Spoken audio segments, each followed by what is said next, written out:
The miracle doctor won't be a kept man. My heart belongs ashore. Chapter 421. Many vehicles arrived at the York family's ruins. When Kiran arrived, Starley was already there. Seeing Kiran and Snow's car, she immediately ran over. Starley was wearing a white dress. Her round face looked beautiful with her painting-like eyebrows, straight nose, and sexy red lips. Her skin was as white as snow, which complemented her white dress. Not only did she have good proportions, but she was slender and enchanting as well. She was the definition of femininity. She put in the extra effort so that Kiran would notice her beauty. When she arrived, she was looking for a good angle for the live broadcast, but she could sense the lusty eyes of the workers. So she immediately ran over, confident that she would be able to get Kiran's attention and make him fall in love with her. Seeing her run over, Snow got out of the passenger seat. Her legs were wrapped in nude stockings. She slowly stretched her right leg out and placed them on the ground. Her movements were gentle and sophisticated. One leg was enough to make all the workers burn with desire. Snow was already used to their looks, so she just got out of the car gracefully. When she stood up, her red dress was light and flowy. It complemented her fair skin and figure. She naturally exuded an elegant and luxurious aura. The red dress amplified her natural beauty, making her look so dazzling that people were afraid even to meet her eyes. Her dress was tightly wrapped around her curves, giving her a full three-dimensional look. It was tight around her torso, highlighting her flat abdomen. The dress flared out around the hips, showing off just enough of her curves. She effortlessly exuded a fairy-like charisma. Starley had a glimmer of hope that Kiran would like her outfit, but after seeing Snow, her confidence disappeared. Kiran got out of the car, too. He looked extremely dashing in his white suit. Coincidentally, he matched Starley, but she stood there, feeling like she was miles apart from him. Kiran looked at Starley and nodded. He praised, "Not bad! You got here fast! Are you still doubting Starley?" Snow smiled and grabbed his hand naturally, while also subtly asserting her dominance. Starley knew that her chances of being together with Kiran were growing smaller and smaller. She was feeling sad and hurt, but she still forced a smile and said, "For $100,000, I had to be quick." "He gave you $100,000? Snow exclaimed and acted surprised. "Snow, do you think it's too much?" Starley asked. "Not at all. If it's $100,000, I'd do it too." "Ha ha." Snow hugged her best friend and laughed. "Snow, you can't take $100,000 away from me. If I can't survive anymore, I'll sell my body." Starley pretended to look pitiful. Then she looked at Kiran and said, "Kiran, you must adopt me if that happens." Kiran was happy to see their interaction. He was secretly praising Snow's emotional intelligence. She joked to relieve Starley of her embarrassment and help her relax since the live broadcast was starting soon. It made Kiran fall even more in love with Snow. "Starley, let Kiran turn you into a superstar. Then, you'll shine wherever you go," Snow said to Starley humorously. "Kiran, if you make me a superstar, I'll be so grateful to you." Starley took it seriously, so she immediately said that to him. Kiran liked that both women were smart. He really did intend to boost her popularity. Besides, his hospital would need an ambassador in the future, so she would come in handy. "It's worth considering. Discuss with Snow and just tell me how much you want." Kiran looked at the live broadcast equipment and began to formulate ideas about the upcoming broadcast. "Really?" Starley felt like she was dreaming. She was just joking. She did not expect Kiran to actually help her. "Snow, you can discuss it with her." Kiran then looked at Snow and said, "Honey, wait for me right here for a bit." Snow nodded while Kiran walked toward the ruins. Onyx was already rushing over to greet him. "Hello, Mr. Kiran." Kiran nodded. "Follow me." "Yes, sir." Onyx looked at Kiran solemnly and followed behind. Kiran looked at the neatly parked vehicles and the dozens of weathered buildings. Some had even collapsed as if they were telling the story of past sufferings in this place. Onyx stood next to Kiran without a word, but his eyes were red and full of sadness. As a member of the York family, the former glory of their family was still haunting his mind. Time had passed, and people changed. The world had changed drastically over the past 20 years, but the shame still lingered. Kiran's gaze swept across the buildings. This was the place he visited the most in Bayville. It was also the place where he killed the most people, and the place where he almost died. The golden dragon's body probably disappeared after Frank took care of it. The passage of time left traces, and time itself was the best way to forget. The ruins before him served as proof.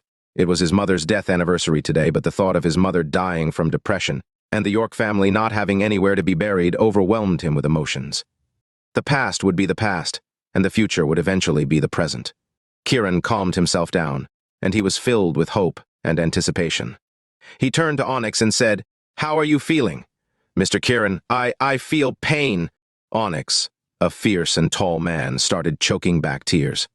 Kiran lifted his hand to pat his shoulder. "Thank you." Onyx was stunned. "Mr. Kiran, only the most genuine people would have such deep emotions and pain," Kiran said calmly. Onyx looked overwhelmed. He did not know what to say. Kiran waved at Starley, and she immediately came over. "Yes? Get the live broadcast ready." Starley nodded immediately. Kiran went over to So, lifted her, and carried her over to the ruins. Then he put her down beside him. Starley was already pointing the camera toward Kiran and Snow. She wanted to start the live broadcast, but Kiran stopped her. He just needed a platform. Onyx quickly avoided the camera, leaving only Kiran and Snow in the frame. Snow did not know what Kiran was doing, so she just faced the camera and smiled calmly. Kiran smiled at the camera and spoke. Chapter 422. "Hello, everyone. I'm Kiran York from the York family in Bayville, and the woman next to me is my wife, Snow Xander." Kiran turned his head to smile at Snow. Snow responded with the same smile. Kiran looked at the camera again and said, "Behind me is Dragonsmount. 20 years ago, the York family bought the mountain for development." Kiran paused to keep his emotions in check and said, "Because of Dragonsmount, hundreds of members of the York family died overnight, and they vanished from Bayville." Snow trembled and quickly looked at him. What was he doing? Some things could not be said, including what happened to the York family in Dragonsmount. Why would Kiran say it? She elbowed him, but he pretended not to notice. Onyx also looked grave. "As the only member of the York family who was lucky enough to survive, I only learned about the York family's feud 20 years later. I stand here today not with a heart of hatred, but with a heart of gratitude. I'm grateful that the Xander family has protected Dragonsmount for the York family for 20 years and given me such a beautiful wife." Kiran paused to look at his wife. He lowered his head to kiss her deeply in front of the camera. Snow was confused, but she did not object to the kiss. She even kissed him back because she loved him too. Although she could not truly become husband and wife with Kiran, she still loved him. Starley stood there, confused. Was this even a live broadcast? How could he ignore everyone's reactions and just talk? What was he doing? She secretly logged into the live broadcast on her phone. There were not many people in it, and it was quiet. She felt a little embarrassed that Kiran was willing to give her 100,000 when she was not even in the broadcast. Kiran and Snow broke away from the kiss and looked at the camera. "The past 20 years of my life were like a dream, distant and surreal, while many things just vanished into thin air. Time has passed and many things have been forgotten. Yet, the mountain and ruins remain. 20 years had blurred the lines between life and death, leaving behind a void where there once were genuine emotions." Kiran paused as he teared up. Snow was shaking. Something was wrong with Kiran today. He seemed different. Onyx felt the same way as he looked at Kiran with trepidation. Kiran ignored the two but raised his hand to point at the abandoned building behind him. "As the only descendant of the York family, I will knock down the ruins and build Goodwill Creek Medical Center to practice medicine and save the world." Snow's lips parted in surprise as she turned to look at Kiran. She did not expect him to build a hospital here at all. Onyx had been looking forward to developing Dragonsmount and rebuilding the York family, but he did not expect Kiran to turn this place into a hospital. "On behalf of the York family, I've decided to give up ownership of Dragonsmount except for this ruined land. Apart from the medical center, Dragonsmount will no longer belong to the York family." Gah. As soon as Kiran said that, Onyx gasped. Kiran was giving up the last bit of his family's property. What was he doing, giving it up? Kiran looked at the camera and stared at it for a full minute before saying in a deep voice, "I solemnly declare." He then fell silent, seemingly having difficulty making a decision. Everyone looked at Kiran while Starley watched as more people poured into the live broadcast every second. In the blink of an eye, her 100,000-follower account had reached 1 million viewers. She looked at Kiran in bewilderment. "Declare what?" someone in the chat asked. Instantly, the same words flooded the screen. Kiran did not even look at the viewers in the live broadcast. He seemed to be talking to himself. Chapter 423. He took 2 deep breaths and said, "From now on, as a member of the York family, I have decided that I will not avenge my family." Boom! Kiran's words shocked not only the people in the live broadcast, but Onyx too. Why was he not avenging the York family? Did hundreds of the York family members die in vain? Was he even Kiran? Onyx did not recognize him at all. Snow stood next to him, feeling an indescribable pain in her heart. She could even sense how sad Kiran was. Without explanation, Kiran looked at Onyx and said, "Get to work!" Onyx's face was drenched in tears. He could not understand why Kiran made such a decision. Lillian drove over just in time. When she heard his words, she leaned on the steering wheel and cried. Her lessons were not in vain, and he did not let her down. Kiran had already hurried back into his car. As soon as he got in, he spat out 2 mouthfuls of blood and gripped his chest, looking devastated. The blood inside the Ferrari was bright red, as if the blood from the York family had spilled inside, serving as a reminder to Kiran and stinging him deeply. "Honey!" Snow shouted anxiously. Kiran waved. He looked up at the billowing dust of the demolished buildings and ruins, and then at the lush green mountains in the distance. He felt his heart being pierced by blades as his tears fell like rain. His heart was stirring with an indescribable sense of humiliation, as a man declaring that he would not avenge his family hurt even more than getting killed. With the thought of his mom dying from depression, Margaret abandoning her son to save his life, Harold remaining silent, and his master not mentioning the family feud to him for 20 years. He knew that he was too weak to take revenge. Lillian's beatings and pleas were like a mother's disappointment toward her child. He knew that Dragonsmount had secrets. He knew that the York family's vendetta was bigger than he could ever imagine. He knew that his decision was stifling and agonizing. However, he must get over it. Without destruction, there was no establishment. The hope of the York family lies in the future. Without today, everything would be but a dream, and there would be no future. He could not let down the people who had sacrificed so much for him and the York family. He could not let down the spirits in heaven. He must fight for the glory of the York family's future. It was a new beginning, a new challenge. One must submit before one can stand tall. However, he made it clear that he was merely not taking the initiative to avenge his family. That did not mean that he would not kill anyone who stood in his way. Surprisingly, Kiran had gotten even more brutal. Snow gently stroked Kiran's hair and looked at him without saying a word. Although she did not know why he was doing this, she could feel his pain. At that moment, Harold's eyes showed joy. Kiran has matured now. There's finally hope for the York family's revenge. Michael nodded and smiled in relief. He and his wife endured 15 years of humiliation and hardship, which was the most vivid lesson they could teach Kiran. On a high mountain somewhere, an old man in white clothes had his hands behind his back, looking toward Bayville. He said, "You came to a realization earlier than I expected." "Sigh," the old man sighed. The prosperity of a family depends not only on strength, but also on having a solid foundation to rely on. The York family finally has hope. Goodwill Creek can finally make its appearance again. The old man drifted away like a shooting star. That man was Kiran's master. At that moment, Imperial Dragon and Powerhub were in a state of confusion and chaos. Kiran had ruined all of their plans. Chapter 424. Moving mountains was straightforward, but defeating an army was complex and difficult. Imperial Dragon and Powerhub were not afraid of Kiran's violent attacks, nor were they afraid of him making a big fuss because it gave them opportunities to kill him. Now, Kiran was no longer taking the initiative to seek revenge. He even gave up Dragonsmount to build a hospital. That gave Kiran complete control. In the original game of chess in Bayville, Kiran was running around like a headless chicken.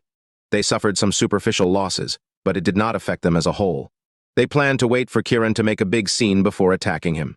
Not only would they be able to get rid of the root of the problem, but they could ensure Kiran's death and end the York family once and for all.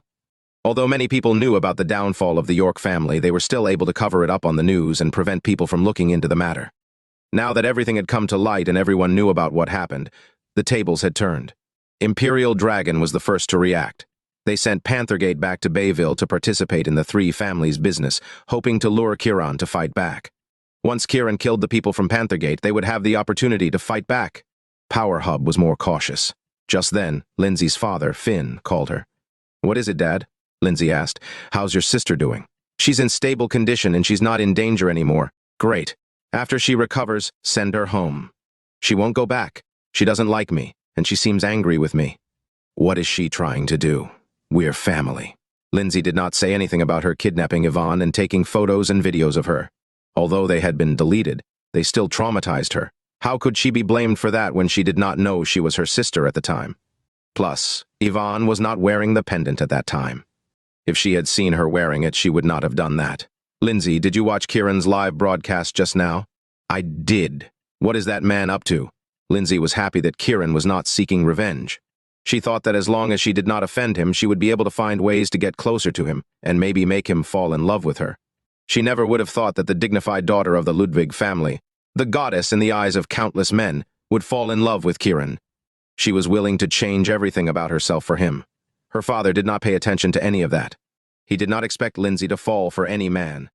In his eyes, his daughter was too self-centered to like anyone. Lindsay, stay in Bayville and don't come back for the time being. Okay. Lindsay was happy to hear her father's plans. She happily agreed because that meant she could see Kiran again. There's something I want you to do. Find a way to get Dragonsmount. You want Dragonsmount? Lindsay was taken aback. Since the York family doesn't want it, we can take it. Get your hands on the land around Dragonsmount, too. We can develop it and make a lot of money. That won't be a problem, but would Kiran agree? Lindsay asked doubtfully. Who cares if he agrees? We want the land, not Dragonsmount itself. When the time comes, it will be the landowner who puts it on sale, so it has nothing to do with him. Lindsay understood what he meant. After Dragonsmount returns to its owners, it would have nothing to do with Kiran. They will be up against the other families, not Kiran or the York family. If she could get her hands on that piece of land, Kiran would not have a place to build his hospital. When he finally came to beg her, she could finally get back at him. Even if she had to give up the piece of land, she would at least make him fall in love with her. The fact that she could not have him made her want him even more. Her eyes were full of joy and anticipation. Do you understand? Finn asked. I understand, don't worry, Lindsay said quickly. Haha, Kiran is really the black sheep of the family. I thought that he would be someone to watch out for in the beginning, but it seems he's nothing. He's just a kid who had been hidden in the deep forest by some old man for many years. What's there to be afraid of? Lindsay's tone was full of disdain. She loved and hated Kiran at the same time. Ridiculing him and looking down on him brought her joy. You just need to take care of the operations and tell me how much money you need. After saying that, Finn hung up. Lindsay smiled. Having to stay back in Bayville was perfect. More importantly, her father told her that she could ask for any amount of money she needed, which meant that Powerhub had agreed to deal with Kiran as well. She was glad to hear that funds were not a problem for this operation. However, she soon thought of a problem. Should she give Kiran the $20 billion to get her video back? After thinking about it, she decided not to do it. With her cheeks reddened, she muttered to herself, Kiran, you're such a pervert. Are you watching my video when you're alone? Lindsay did not even realize that she had become a woman with desires. She picked up her phone and called her secretary, asking her to handle the acquisition of Dragonsmount. Now, Lindsay was just waiting for Kiran to beg her to give him the land so he could build his hospital. Meanwhile, Kiran left the construction to Onyx and went home. He was not in a good mood today. After returning home, he went to Margaret's place first. Margaret had heard about it from Rain, so when Kiran came back, she excitedly hugged him. Kiran was reminded of his mother's death anniversary, and with his current situation, he no longer wanted to hurt Rain. He suddenly fell to his knees. Mom, I'm sorry. Margaret was stunned, but she quickly understood what was going on. She immediately went over to hug Kiran and said, You silly kid, you're a master. How could you kneel before your servant? Master? Kiran felt a needle pricking his heart. She traded her son's life for his. When he thought about how desperately she wanted Rain to help the York family have descendants and continue their lineage, he believed that it was too cruel for him to say no. So, he did not have the heart to say it. Today's the death anniversary of my mother, Zara, Kiran said while enduring great pain. Are you sure it's today? Margaret was stunned. Chapter 425. Kiran was taken aback by Margaret's expression but nodded. Yes, 10 years ago today. Follow me. Margaret's face was streaked with tears as she pulled him into her room. Upon entering, he saw a table with a photo of a couple, flowers and burning candles on it. He recognized at a glance that the woman was his mother, Zara. Although he did not recognize the man, he figured it was his father based on his appearance. As he looked at the photo, he suddenly felt that he was a combination of all of his parents' best qualities, especially their outstanding looks. However, the thought also made his heart ache terribly. Margaret held his hand as she wept. Today was your mother's birthday and your parents' wedding anniversary. Well, what? Kiran could hardly believe his ears, and he darted his gaze to her for confirmation. Margaret nodded while shedding tears. Yes, today. Kiran's head buzzed. There was just too much for him to take in. He hardly knew how to describe his current emotions. It was his parents' wedding anniversary as well as his mother's birthday and death anniversary. The love they had for each other was heart-moving. They were the prime example of true love between husband and wife. If you feel like crying, go ahead. Margaret burst into tears. For 20 years, she had only been able to weep alone in secret on this day. Today, she could finally display their photo and express her grief. She was overcome with a flurry of emotions. Your parents were really a loving couple. If it weren't for Dragonsmount, they could have lived a blissful life, she said as she wiped away her tears. Kiran felt like the world was spinning, and his heart was about to shatter into pieces. Why? Why was Dragonsmount able to wreck such a beautiful couple and family and ruin so many lives? My child, you were right to give up Dragonsmount. He was fighting back tears of anguish when Margaret spoke. He remained silent, but his eyes were bloodshot. When Mrs. York and I were separated, she told me to raise you and keep you from learning about the York family's vendetta or Dragonsmount. Well, why? Kiran forced out the word through his teeth. She said that what mattered was not the dead, but the living. She even told me to tell the Xander family not to pay attention to Dragonsmount. I was fleeing for my life and trying to find you, and I was afraid of exposing my identity, so I never got to deliver her message to them. Margaret sobbed. Kiran felt blood rush to his throat, threatening to spurt out of his mouth. He hastily inhaled to suppress it. He dropped to his knees, bowed deeply 3 times to his parents' portrait, then turned around and ran out. "Kiran!" Margaret shouted after him. She dashed outside, only to find he had disappeared down the stairs instead of going home. With reluctance, she headed back inside and closed the door. When Kiran arrived at Serena's door, he could no longer stifle the mouthful of blood. It spewed from his lips, and his eyes rolled back into his head as he toppled backwards. As if there was some sort of telepathic connection between them, Serena came out and caught him in time. She helped an unconscious Kiran inside and laid him on the bed. At the sight of his clenched jaw and pale, aggrieved expression, her heart throbbed with pain and sympathy. She raised her hand and gently stroked his cheek, tears streaming down her face. The memory of her master's heartbreakingly beautiful smile on her deathbed resurfaced in her mind. It had been a smile of happiness mixed with lifelong regret. Was she going to be like her master, unable to have the man she loved? However, Kiran had no way of knowing what she was feeling now. He was senseless from both physical and mental exhaustion. Even when Snow hurried back after receiving Serena's call, he did not wake. He had learned too much today and made a mortifying decision to give up Dragonsmount. For a man, there was no greater humiliation than this. Snow and Serena were both distressed, but all they could do was wait in silence. Meanwhile, Joaquin Wood, an ordinary business director in Bayville, was reading the newspaper cheerfully. He had heard about the return of Dragonsmount's ownership to Bayville's council. Having followed news about Dragonsmount for a long time, he knew that many in Bayville had made announcements to develop the place into a tourist attraction so they could make big money from it. Because of this, a lot of people were eyeing the land eagerly, including himself, but as an insignificant director, he had no means of standing up to the Xander family. If no one from the 3 big families had been able to challenge the Xander family, what could he do? Therefore, all plans had been placed on indefinite hold. However, Kiran's declaration brought hope and joy to him. Finally, Dragonsmount would be developed as he had wished. Just then, his phone rang. He answered it. "Who is this?" "Hello, I'm Marshall Simmons, CEO of Blooming Group. I'd like to meet you. Would you happen to have the time?" As Marshall spoke, he slid his gaze to the gorgeous young woman beside him. He did not know who she was, but her presence unsettled him greatly. "Oh, Mr. Simmons, what would a cosmetics man like you need from me?" Joaquin said jokingly. "You're awfully well informed, aren't you? Since my father was killed on Dragonsmount, I've been following the matter closely. Now that the land has been returned to Bayville, I'm not sure what to do next. I was thinking of inheriting my father's legacy and fulfilling his last wish of developing Dragonsmount." Joaquin was startled, but then he chuckled. "I'm afraid I don't know much about that. I suggest you ask someone else. Besides, it's not something I can decide on my own. Could you come out for a bit? I'm waiting for you outside. My car's plate number is—" Marshall cut to the chase when the woman next to him motioned impatiently for him to invite Joaquin out. "Well, it's just a casual meeting," he quickly added. "Give me a second." With that, Joaquin hung up and headed downstairs and out. Marshall glanced at the young woman next to him. Although her shapely figure was alluring, he did not dare to have any indecent thoughts about her. He wondered if she was going to seduce Joaquin herself later. "I know what you're thinking. You think I'm going to do that?" The woman saw through his mind right away and sneered. Marshall shook his head, frightened out of his wits. "I'm sorry, Get lost. You're no longer needed," the woman said.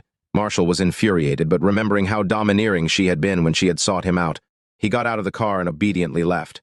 The corners of the woman's mouth curved into a charming smile. She opened the door, got out, and leaned sensually against the vehicle like an auto salon girl. Joaquin came down and spotted Marshall's car. His eyes widened when he saw the woman next to it. Chapter 426. The woman was tall, and in her stilettos she appeared to be at least 5'7". Her long black hair cascaded over her shoulders, and her body leaned seductively. A gorgeous woman with a gorgeous car. Even auto salon girls were not as captivating as she was. Joaquin could not stop his heart from pounding. What could Marshall possibly want? Nevertheless, he could not help but be stunned by her beauty.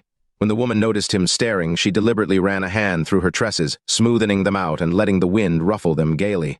She turned around slowly, and Joaquin was unable to tear his eyes away from her bewitching curves under her slim-fitting dress. Taking a deep breath, he walked to the car. The woman did not come forward to greet him. On the contrary, she stood in place, ignoring his arrival. Joaquin was irritated. Was Marshall trying to flaunt his wealth? Did he think he could win him over by having this woman seduce him? Straightening up and setting his jaw arrogantly, he made his way over to the car.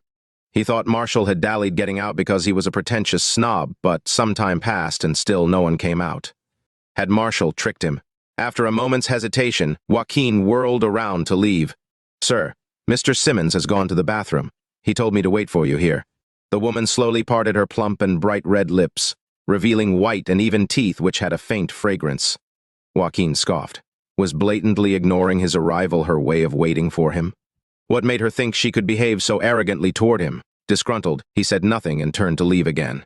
"Sir, why don't you wait in the car?" The woman batted her long lashes at him. Joaquin ignored her and began to walk away. Whoosh! Like a gust of wind, the woman appeared before him. He was startled. "What do you want?" His gaze landed on her.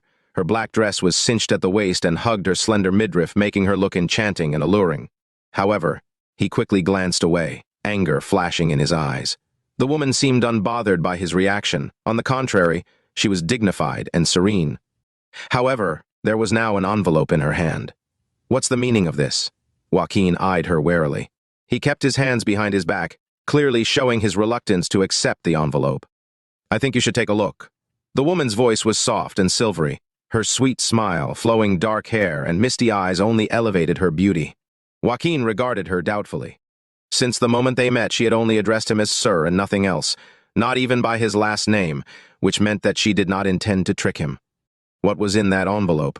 He took it contemplatively and opened it. There was a photo inside. He could tell at first glance that it was a photo of a woman and a child. Blanching, he hastily stuffed it back into the envelope and shot the woman a look. She was standing with her legs pressed together in a relaxed stance, a picture of intellectual beauty. Joaquin knitted his brow. "After you." The woman held out her hand gracefully. Her snow-white skin shimmered bewitchingly in the sun. Thinking of the photo in the envelope, Joaquin hesitated for a moment before opening the door and getting into the car. The woman got in after him. Joaquin inhaled her fragrance. Although it was extremely tempting, he continued to eye her cautiously. She sat up straight, folding her arms across her chest, her creamy feet inside her stilettos, just like a proper lady. Joaquin could not understand her at all. He had thought she had threatened him to get into the car with her and molest her. To his astonishment, she had been nothing but elegant. He darted a glance at her slender legs. Her feet were clad in a pair of black tights and snake-print heels embellished with a thin belt buckle, adding a dash of wildness to her charm which made his heart beat violently. He could not figure out Marshall and the woman's intentions. "This has nothing to do with Marshall. All he did was invite you out here, and then I sent him away," she said unhurriedly. At the same time, she gently moved her legs, slanting them to highlight their attractive lines. "Just spill the beans. I have other stuff to do." Unable to read her mind, Joaquin cut to the chase. "A man of candor!" Her brilliant lips quirked. "Call the woman in the photo and ask her to check the right pocket of her child's school bag." Joaquin's heart thudded in his chest. Could they be in danger? Immediately, he made the call and put it on speaker mode. "Honey, did you miss me?" A sweet female voice came from the other end. The corners of the woman's mouth curved up at the voice. Joaquin looked sheepish. They had obviously not been married for long, or his wife would not have used a pet name on him. "I need you to check the right pocket of our child's school bag." "Oh, so you weren't thinking of me. Now that we have a child, you don't have a place for me in your heart anymore," the woman muttered petulantly. Joaquin ignored her remark, but his apprehensiveness was evident in his eyes. His wife and child were unaware of what was going on, which meant it would be terrifyingly easy to silence them. "There's a bank card," said his wife. With a sharp intake of breath, Joaquin cut the call and glanced at the woman in the car. Smiling, she nodded at him and raised 2 fingers. He was once again dumbfounded. "That much? The password is 6/8. Give us Dragonsmount. Marshall will be in touch with you." With that, the woman opened the door and got out. Before Joaquin could recover from his daze, a sports car pulled up. The woman climbed in and departed. He immediately contacted his wife and asked her to check the amount on the card. When he learned that there were 20 million bucks in it, he was so shocked that his heart almost jumped out of his chest. After warning his wife to keep it a secret, he started making a bunch of calls right away. An hour later, Bayville's high society received the news that Dragonsmount's ownership had been transferred to Marshall Simmons. As soon as the news came out, everyone was astounded. They thought they were dreaming. This happened less than a few hours after Kiran had renounced his claim over Dragonsmount. What was more, the construction at the ruins had been recalled. When the news reached Snow, she was taken aback as well, and she gazed at the unconscious Kiran in distress. "Ah." Kiran groaned and opened his eyes slowly. Chapter 427. "Kiran!" Both Snow and Serena exclaimed with tears of joy. Kiran's complexion was chalk white. Although the blood at the corner of his mouth had been wiped clean, there was still a faint trace. Despite the suffocating feeling in his chest, he tried to sit up. Snow hurled herself forward to stop him. "Don't move." "I'm fine, it's all over." Kiran hugged her soft body and comforted her calmly. Snow's heart soared with happiness. At that moment, she wished they could put down all their problems, leave Bayville and all of this behind them, and be together without pain and hatred. Even if they could not consummate their marriage, they would stay faithful to each other forever. She was reluctant to tell Kiran about Dragonsmount. After holding her for a while, Kiran gently patted her smooth back and asked, "What's the situation with Dragonsmount?" "It's all good." Snow feigned composure and did not inform him about Dragonsmount. Snow had never been much of a liar. She could hardly keep a straight face and kept avoiding his gaze. Kiran gazed at her lovely oval face, noting the way her eyes refused to meet his, and burst into laughter. Snow flushed furiously and glared at him. What are you laughing at?" "I was just laughing at how adorable my wife is when she lies." "You." Snow flushed, her almond-shaped eyes filled with nervousness and embarrassment. "It'd be strange if no one was interested in Dragonsmount." Kiran shifted his gaze to the ceiling and said confidently. "You knew?" Snow was baffled. "I gave up Dragonsmount just to let someone else compete for it. There are plenty of people out there who are targeting it." He paused. In the past, Dragonsmount was protected by many because it belonged to the Xander family and me. Now that we've given it up, the greed of those people will naturally be exposed. Besides, it's always been a hot potato. No matter who takes over, someone else will try to seize it unless they're partners. Astonishment and worry gripped Snow's heart, but she continued to gaze at Kiran affectionately, refusing to tear her eyes away from her precious husband. "Then what are you going to do?" "I made it clear today that I won't actively seek revenge, but that doesn't mean I won't retaliate at all." Kiran smiled cruelly. "I'm still going to kill those who attack me, but I'm not going to put myself out there and make myself public enemy number one." "What about Dragonsmount?" "Let them have their way with it. Those who truly want it will naturally give their all. Let's see what they'll do.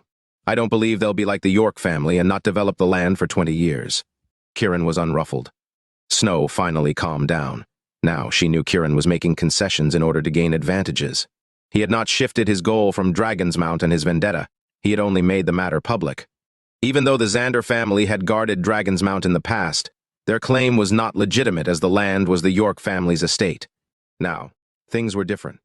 Since someone else had taken ownership of Dragonsmount following Kiran's renouncement, they would not have to live their lives guarding the damned mountain anymore. Snow was pleased with Kiran's decision. A smile bloomed across her face, and she parted her plump lips and kissed him on the mouth.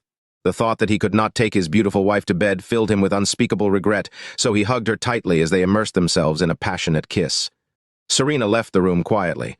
Although she was heartbroken, she wished them nothing but happiness. Snow sensed that Kiran was starting to get hot and bothered.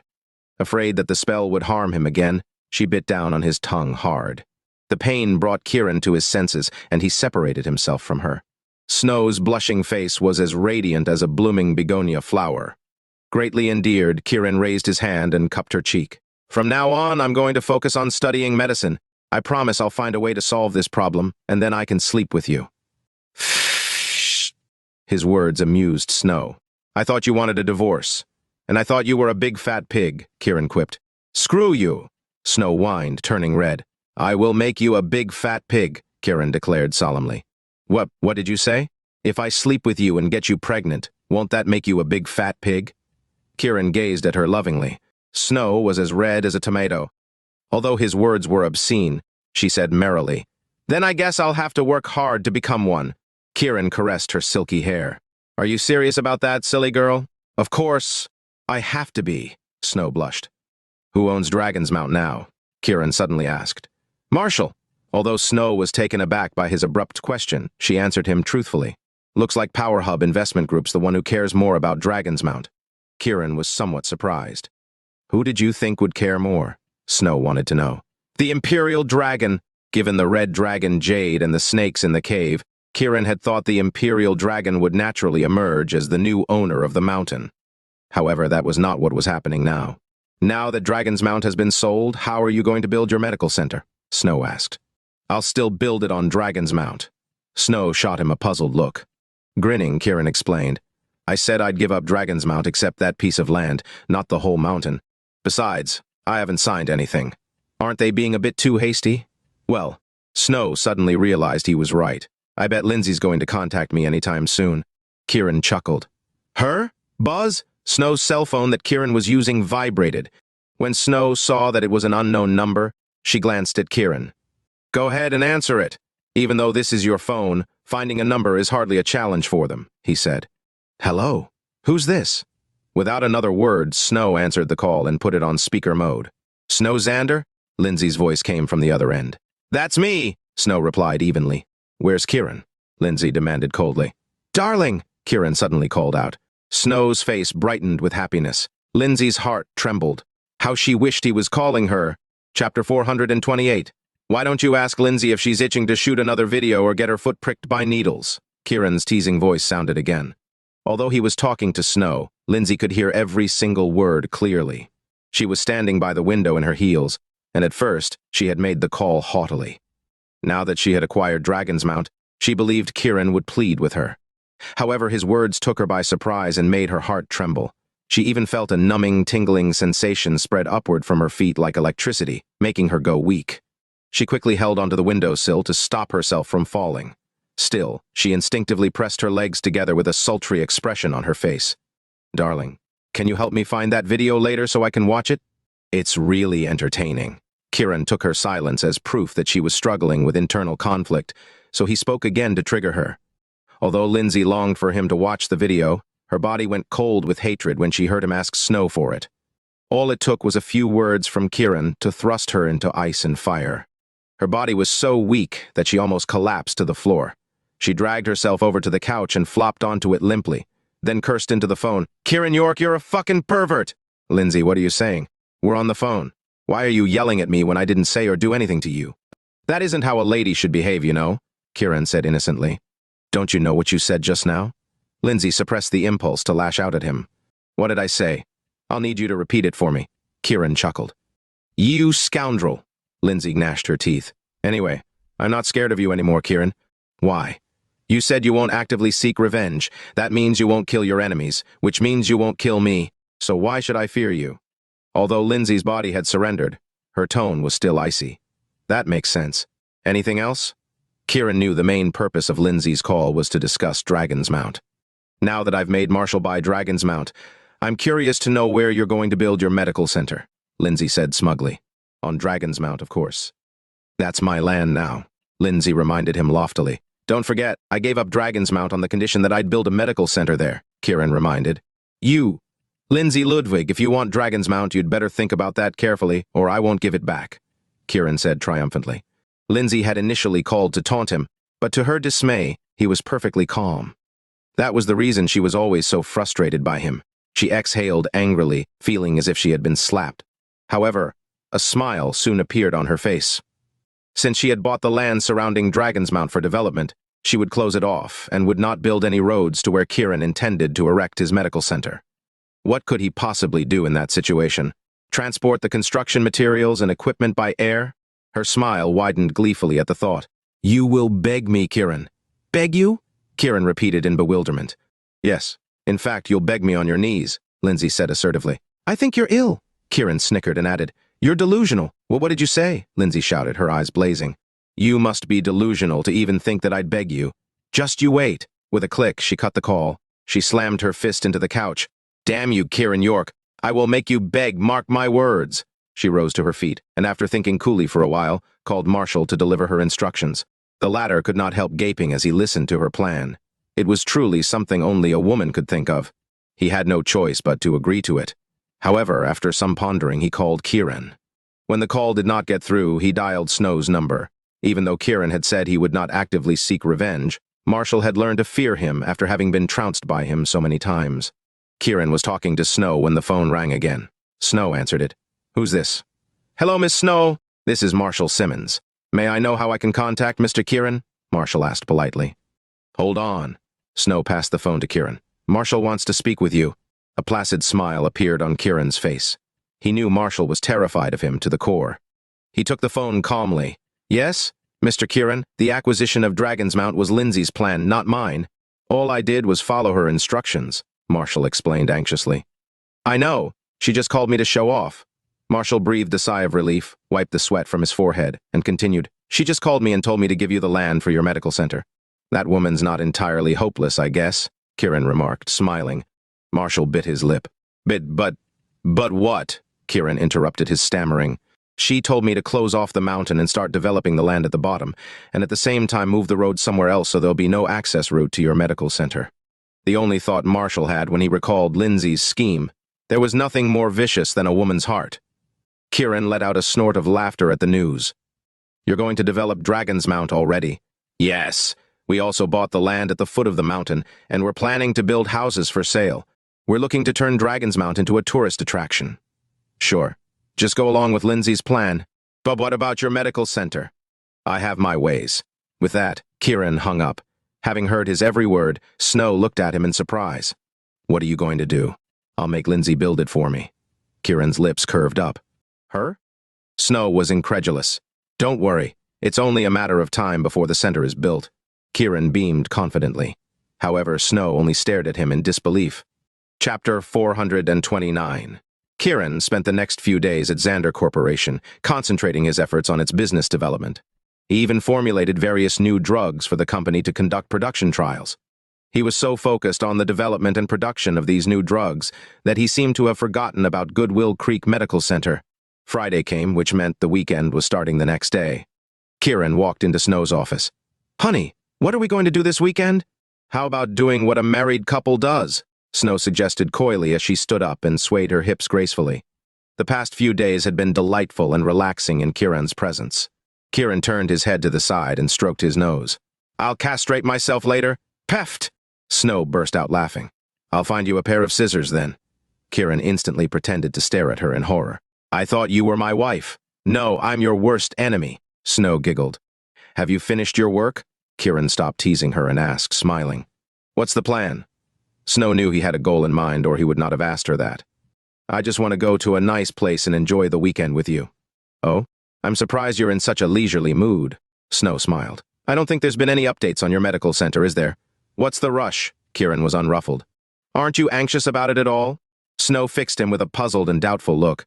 "A willing victim will take the bait regardless. That applies to the construction of this medical center too." Kiran was full of confidence. "I'm going to need an explanation." Snow was curious. Just when Kiran was about to speak, his phone rang. When he saw it was Lindsay, he smirked and glanced at Snow. "There's your answer." Snow saw that the call was from Lindsay as well. "Is she calling to give you building permission?" Kiran's lips quirked confidently. "Just listen." He turned on the speakerphone and without warning wrapped his arms around Snow. "Ah!" Snow squealed, caught off guard by the attack. However, it came out as a suggestive sound. When Lindsay heard it, she shuddered. She plopped down on the couch and squeezed her thighs together, a conflicted look on her face. "Honey, do your feet itch?" Kiran cast a significant look at Snow. Right away, Snow understood that he was trying to provoke Lindsay, so she blushed and made a sound that sent Lindsay's heart pounding. Lindsay slumped onto the couch as if she had been drained in an instant. "Honey, your feet are much nicer than Lindsay's," Kiran continued. "Honey." Snow whined seductively. Her voice was so soft and sensual, it sounded as if she was yearning for Kiran to devour her whole. Lindsay was already flustered and on edge, but Snow's whimper only added fuel to the fire. Unable to stand it anymore, she snapped. "Kiran York, you pervert! Holy shit! Where did that blood-curdling scream come from?"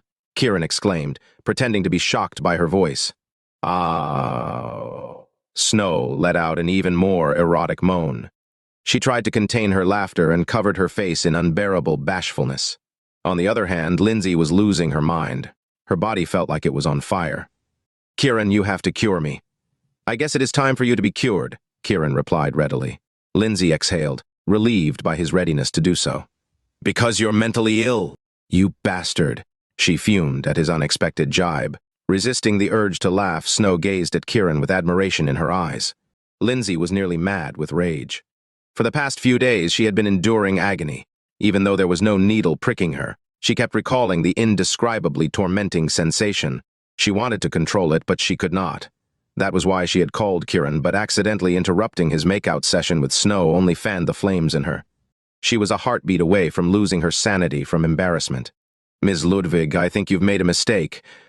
I'm not a doctor, so there's no point in coming to me. With a click, Kiran hung up. Nestled in Kiran's arms, Snow immediately realized who Kiran had meant by victim. She could not help but reach out and hook her arms around his neck joyfully. Honey, you're amazing! Kiran wanted to say that it would be even more amazing if he could have sex, but he held his tongue. I think Lindsay can't take this anymore. If my guess is correct, she'll come to me soon, and when that time comes, she'll help me build my medical center. Snow nodded. I thought so too. That woman's as stubborn as a donkey. She deserves to be taught a lesson or two. You're just a domineering bully. Kiran snickered and shook his head.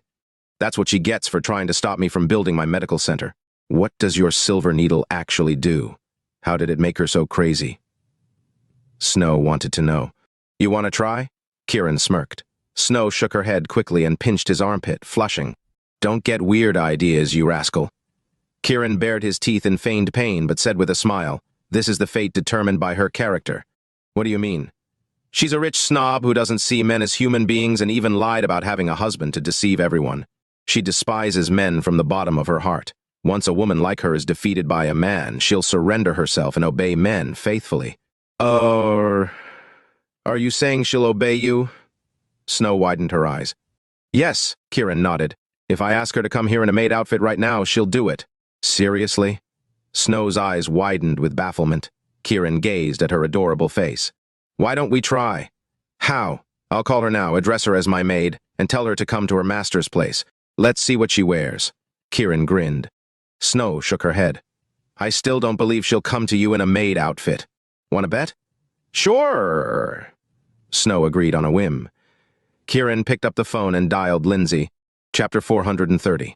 Lindsay was sprawled across the couch as if she were made of liquid, completely sapped of energy. Even when her phone rang, she was reluctant to answer it. Your master is calling. It was the ringtone she had specially set for Kiran. Biting her lip, she finally mustered the strength to sit up and pick up the phone. Even when she had confirmed the call was from Kiran, the blush on her face did not disappear. After a moment's consideration, she tapped on the accept option and demanded coldly, What do you want?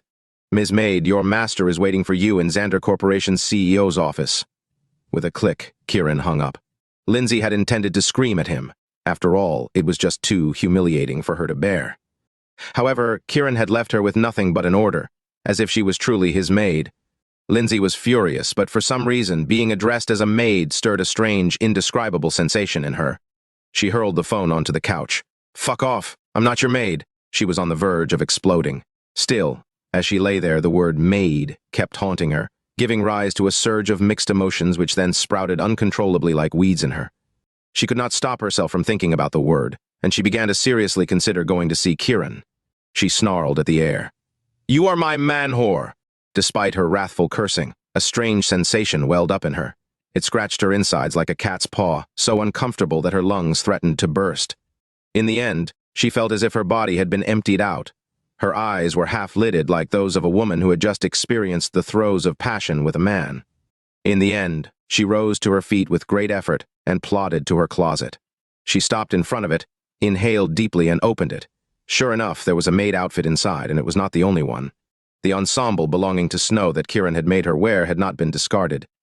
Her cheeks were flushed, and her breath was so hot it could cook food. A moment of hesitation later, she picked up a white set and put it on. After checking her reflection in the mirror, a red-faced Lindsay slipped on a trench coat, headed downstairs and drove to Xander Corporation. In Snow's office, Snow was stretched out on the couch, enjoying Kiran's massage. However, she fought to keep her eyes open as she asked, Honey, do you think she's coming? I know she's coming. Are you sure? Of course. What if she asks you to sleep with her? I can't sleep with any woman, Kiran lamented ruefully. Pfff. How does it feel to be a monk? It's not too bad. Not too bad. Snow repeated. Yeah, I can still give you a nice facial anyway. Kiran smirked. Screw off! Next time I'm not going to help you anymore. Snow turned scarlet. Later, you can hide in the inner room and see the kind of woman Lindsay will become. Kiran chuckled. I just can't imagine she'd actually show up, let alone in a maid outfit. You'll see later. If she does come, I'll give you a treat after she leaves. Isn't it because you're itching for a facial? Go to hell! Snow whined and pretended to hit him. Kiran scooped her into his arms. You just need to stay put and enjoy the show. Snow clung to his neck as he carried her into the inner room. After putting her down, Kiran exited the room and called Onyx to instruct him to let Lindsay in. 10 minutes later, he received Onyx's call informing him that Lindsay had arrived. His lips curved into a perfect smile, and he shouted toward the inner room. Honey, Lindsay's here! Snow was stunned, but her shock soon gave way to anticipation as she wondered what Lindsay would look like. Would she really show up in a maid costume? She called out, Got it! With a slight smile, Kiran opened the office door and sat down on the couch, waiting for Lindsay to come in. Click-clack! The crisp sound of high heels resonated sharply against the floor as it approached the office door. Although Lindsay had yet to be seen, Snow was already bursting with curiosity. Would a proud woman like Lindsay really wear a maid outfit to see Kiran? What sort of mindset would she need to do that? Kiran merely leveled a calm gaze at the doorway. Lindsay's figure came into view. A beige knee-length trench coat hugged her graceful curves, tied by a belt around her slender waist. The lace of her white skirt peeped out beneath the hem of her coat. Although the design of the skirt was hidden, it was clearly made of smooth silk. Her slim calves were exposed, attracting the eye with their creaminess. The most gorgeous part was her feet, which were clad in black leather sandals. All 10 toes were well proportioned, as if they had been meticulously refined. The glamorous red nail polish on them shone like inlaid red gems, captivating the eye and the soul. If Kiran were a lek, he would have pounced on her and devoured her. However, he remained seated steadily on the couch, seemingly oblivious to her entrance. Lindsay's plump red lips parted, and she called out sweetly, Master! Snow, who was lying on the bed in the inner room, could not stop goosebumps from spreading all over her body. She was for real. Kiran did not speak, but a triumphant smile stretched across his face.